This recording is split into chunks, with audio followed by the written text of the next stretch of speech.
What if I told you that true power doesn't come from dominance, control, or even wealth, but from something far quieter, something already inside you? This isn't just philosophy. It's the secret to real power, and almost no one's talking about it. When we hear the word power, we imagine leaders, billionaires, or influencers. We think of loud voices, big empires, commanding attention. But the Stoics, they saw power differently, not as something to gain, but something to realize. Today we chase power through status, followers, likes, promotions, money. But this kind of power is fragile.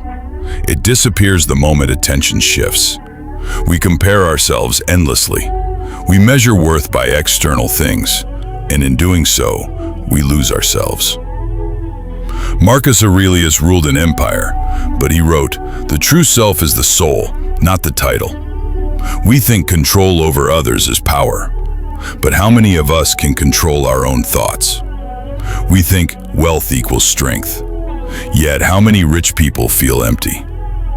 We think popularity is influence, yet how often do we feel invisible, even surrounded by people? This is the trap of false power. True power starts with self-command. Imagine waking up, not needing validation, not reacting emotionally to every challenge, not being pulled by every distraction.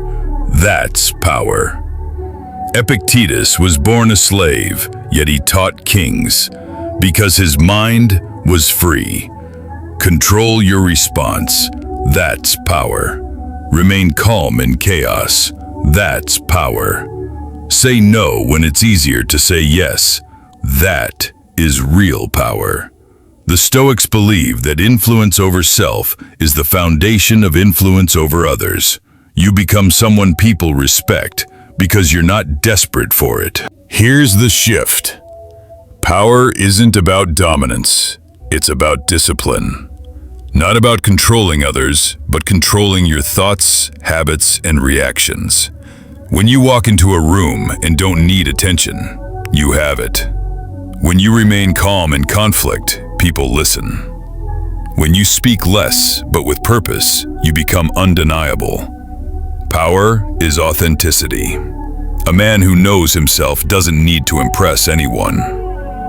Seneca wrote, "He who is brave is free, and freedom is power." True power lives quietly, in choices, in presence, in the man who stands firm when the world shakes. This isn't easy, but it's possible, and it's yours to claim.